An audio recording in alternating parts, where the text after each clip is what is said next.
తమ భవిత కోసం ఇదిగో ప్రభంజన విజయమిక తథ్యం. చంద్రనగరి సౌర్యమా నీరాక చూసి రాష్ట్రమే ఉప్పొంగే నాయక పేదోడి గుండె ధైర్యమై నవ్యాంధ్ర గడ్డ సౌఖ్యమై నడిపించు మమ్ము సైనిక సమాజ సేవక.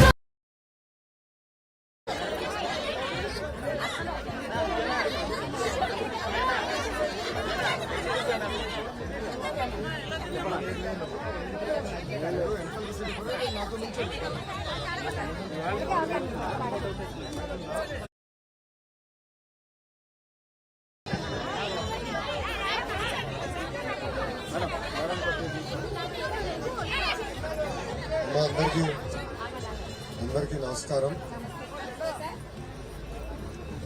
మిమ్మల్ని ప్రభుత్వం ఎట్లా వేధిస్తుంది అనేది నేను చూశాను. పాదయాత్రలో అంగన్వాడీ టీచర్స్ సంబంధించిన పెద్దలందరూ కూడా వచ్చి నేను కలుస్తాం జరిగింది. వాళ్ళు నాకు రిప్రజెంటేషన్ కూడా ఇస్తాం జరిగింది.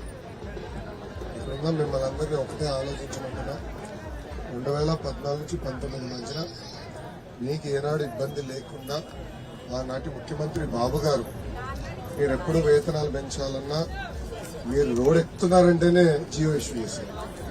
ఎందుకంటే మనందరం ఒక్కరమే, మనందరం ఆంధ్రులమే. మన సమస్యలు మనం పరిష్కరించుకోవాలి తప్ప ఏ తెల్లోడో ఢిల్లీడో చేయడు కదా. మనం కూర్చుని మన సమస్యలు పరిష్కరించుకోవాలి.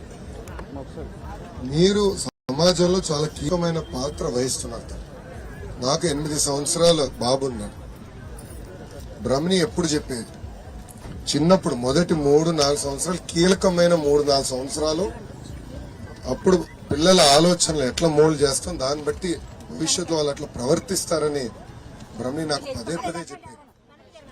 అందుకే అంగన్వాడీ టీచర్లకి చాలా కీలకమైన పాత్ర సమాజంలో ఉంది. ఈరోజు ఈ ప్రభుత్వం ఇట్లా మిమ్మల్ని వేధిస్తాం, బలవంతం ఓపెన్ చేస్తాం, ధర్నా కూర్చుంటే కేసులు పెడతాం, చాలా చాలా బాధాకరం. అన్ని సమస్యలు ఒకేసారి పరిష్కారం అవు, కానీ 1-2 అవసరమైతే 10 సార్లు కూర్చుని మన సమస్యలు మనం పరిష్కరించుకోవాలి తప్ప ఇట్లా అందరూ రోడ్డెక్కే పరిస్థితి రాకుండా చూసుకోవాల్సిన బాధ్యత ప్రభుత్వాల పైన ఉన్నాయి. ఆనాడు బాబు గారి వేతనాలే తప్ప మళ్ళీ పెరగలేదు. ఆనాడు పక్క రాష్ట్రాలతో పోటీ పడి ఉండేది మన వేతనాలు. కానీ గత 5 సంవత్సరాలు ఈ ప్రభుత్వం పెంచలేదు. నిత్యావసర సరుకుల ధరలన్నీ పెరిగినాయి, అన్ని ధరలు పెరిగినాయి. ఈరోజు బతికే పరిస్థితి లేకుండా పోయింది. తప్పనిసరిగా మీ డిమాండ్లు అనేది న్యాయపరమైన డిమాండ్లు, అది మన ప్రభుత్వం అధికారులకు వచ్చిన వెంటనే పరిష్కరిస్తామని సభాముఖంగా నేను హామీ ఇస్తున్నాను. రెండో విషయం తల్లి, మీ పైన కేసులు పెడతాం చాలా చాలా బాధాకరం. అదే మాకు స్టార్టింగ్ నాకు తెలుసమ్మా, ఎందుకంటే నేను ఇప్పటికీ 3-4 సంఘ పెద్దలు వచ్చినా కలిశారు. పాదయాత్రలో గత 3 రోజులుగా నన్ను కలుస్తున్నారు. ఇట్లా కేసులు పెడుతున్నారు, నా దృష్టికి తీసుకొచ్చారు. ఓపిక పట్టుదలని 3 నెలలు మన ప్రభుత్వం వస్తుంది, కేసులన్నీ ఎత్తేస్తాం, ఏం మర్యాద. ఓకేమా?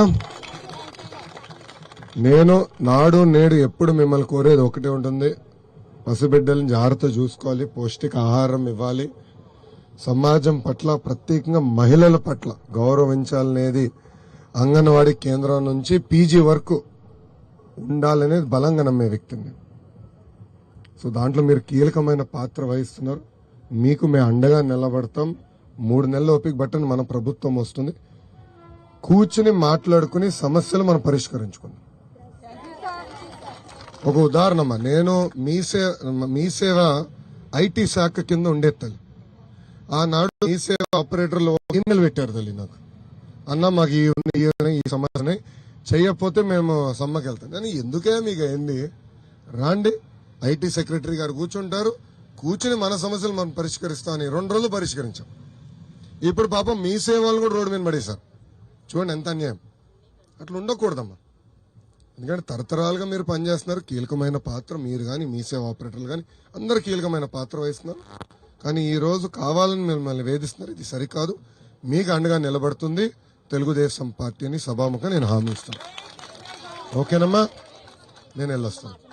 అమ్మా ఎవరమ్మా మీరమ్మా ఆడతారు? మన నియోజకవర్గం నుంచి మన లోకేష్ అన్న మనకి మంచిగానే చాలా సానుకూలంగా స్పందిస్తున్నారు. ఈ మాట ప్రభుత్వం వచ్చిన తర్వాత కూడా నిలబెట్టుకుంటారని మేము ఎంత ఎదురు చూస్తూ ఉంటాము. తర్వాత ఈ రోజు అమ్మ ధరలు ఎంత పెరిగాయో మనందరికీ తెలుసు. పెరుగుతున్న ధరలకు అనుకూలంగా ఈ రోజు మనం జీతాలు పెంచమంటున్నాం. ఒక ఎమ్మెల్యేని గానీ ఒక ఎంపీని గానీ 11,500తో ఒక్క రోజు గడపమనండి చూద్దాం. మనం మాటికి రోడ్లు ఎక్కుతున్నాం కానీ రోడ్లు ఎక్కడమే కనిపిస్తుంది. అంగన్వాడీలు ఎప్పుడు ధర్నాలే కానీ పైనుంచి మనకి ఎలాంటి సానుకూలమైన స్పందన కూడా మనకి లేదు. ఈ రోజు మనకి జీతాలు పెంచమని ఎందుకు రోడ్లు ఎక్కుతాం? మన పిల్లల్ని వదులుకొని, భర్తల్ని వదులుకొని, సెంటర్ని వదులుకొని, బాధ్యతలు వదులుకొని రోడ్డు ఎందుకు ఎక్కాం? ఈ రోజు మనకి ఆ వచ్చే జీతానికి మన బిడ్డలకి సరైన విద్య అందించుకోలేకపోతున్నాం, సరైన ఆరోగ్యం అందించుకోలేకపోతున్నాం. ఇన్ని విధాలుగా మనం సఫర్ అయ్యి రోడ్ ఎక్కితే మళ్ళీ ఎక్కడికక్కడ ఖండించడం, ఎక్కడికక్కడికి జైలు పాలు చేయడం, ఎక్కడికక్కడికి పోలీస్ స్టేషన్ లో పెట్టడం, నిర్బంధించడం. తర్వాత ఈ రోజు సుప్రీంకోర్టు సచివాలయ స్టాఫ్ వాలంటీర్ల చేత ఓపెన్ చేస్తున్నారండి ఈ రోజు ఇష్యూ. తర్వాత మనకి సుప్రీంకోర్టు మనకి జీవో పాస్ చేసింది గ్రాడ్యుటీ అమలు చేయమని. పాస్ చేసి అప్పుడే మనకి 2-3 ఇయర్స్ అవుతుంది. కానీ ఈ రోజు మన పక్కనున్న తెలంగాణ ప్రభుత్వం దానికి ఒప్పుకుంది, కర్ణాటక ప్రభుత్వం దాన్ని అమలు చేస్తుంది. కానీ మన ప్రభుత్వం సుప్రీంకోర్టు అమలు చేసిన గ్రాడ్యుయేట్ ని మాకు వర్తించండి అంటే అది మేము చేయలేమంటున్నారు. పోనీ జీతాలు పెంచమంటే అది వాళ్ళ వల్ల కాదంట. మరి ఏది వాళ్ళ వల్ల కాకపోతే మనం అందరం వాళ్ళని అక్కడ కూర్చోబెట్టి దేనికమ్మా? దేనికి చెప్పండి? మన రోడ్లలోనూ ఎండలో తిరగడానికా చెప్పండి? ఈ రోజు పని భారం, పని ఒత్తిడి చాలా ఎక్కువైపోయింది. ప్రభుత్వ ఉద్యోగస్తులు చేసే పనులన్నీ మా అంగన్వాడీ వర్కర్లతో చేయించుకుంటున్నారు. కానీ జీతాల మాటకు వచ్చేసరికి కూలి పని చేసుకునే వాళ్ళకి వచ్చే జీతం కూడా మనకి ఈ రోజు లెక్క కట్టుకోండి. కూలి పని వెళ్లేవారు కూడా రోజుకి 1000 రూపాయలు, 800 పైనే కానీ 500 అలాగే ఎవ్వరు కూడా కూలి పనికి వెళ్లే వాళ్ళు తెచ్చుకోవట్లేదు. అంటే మన జీతం వాళ్ళ సాటి కూడా ఈ రోజు లేదు. పని భారం, పని ఒత్తిడి కొండంత, మనకి ఇచ్చేది ఎలకంత. దయచేసి తర్వాత ఇప్పుడు సంక్షేమ పథకాలు కొన్ని పెట్టారమ్మా. సంక్షేమ పథకాలు అర్హులైన వాళ్ళకే కదా పెట్టారు. మీరు అంగన్వాడీ టీచర్ కదా, మీది ప్రభుత్వ ఉద్యోగంతో సమానం కదా, జీతం లేదు అక్కడ. అలాగనే మనకి పర్మనెంట్ లేదు, మాటకి ప్రభుత్వ ఉద్యోగం అంతే. కానీ సంక్షేమ పథకం మన ఇంట్లో వికలాంగులు ఉంటున్నారు, వృద్ధులు ఉంటున్నారు, హెల్త్ బాగోలేని వాళ్ళు ఉంటున్నారు, వితంతువులు ఉంటున్నారు. ఈ పెన్షన్లు ఏమి కూడా అంగన్వాడీ టీచర్ ఉన్న ఇంట్లో అంట వర్తించమంట. ఇది ఎక్కడ న్యాయం చెప్పండి అమ్మా?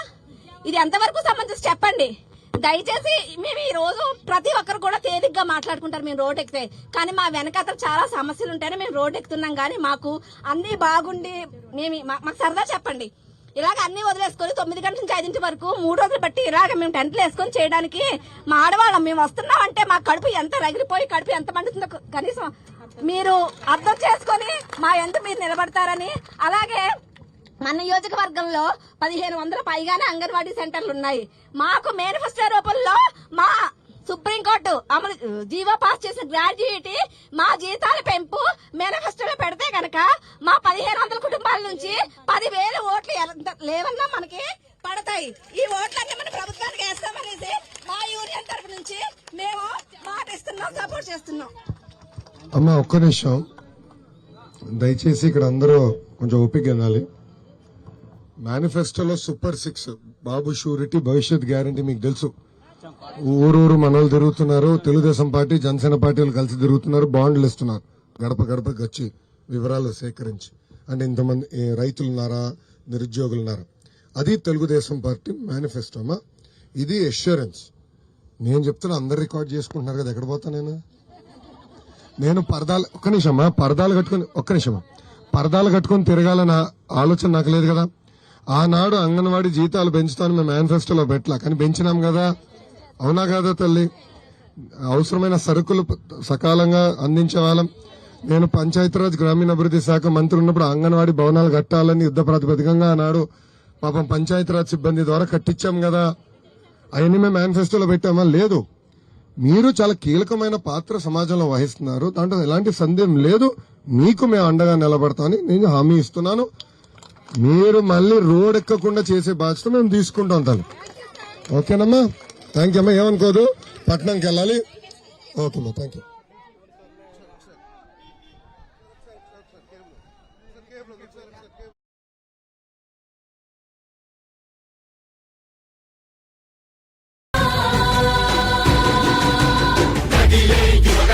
కలి సంహారపు ఖడ్గం లేదింక అపజయం చంద్రన్నదే విజయం అదిగో జనహితం సకల జనుల సమ్మతం జై లోకేశని కదులుతుంది ప్రతిపాదం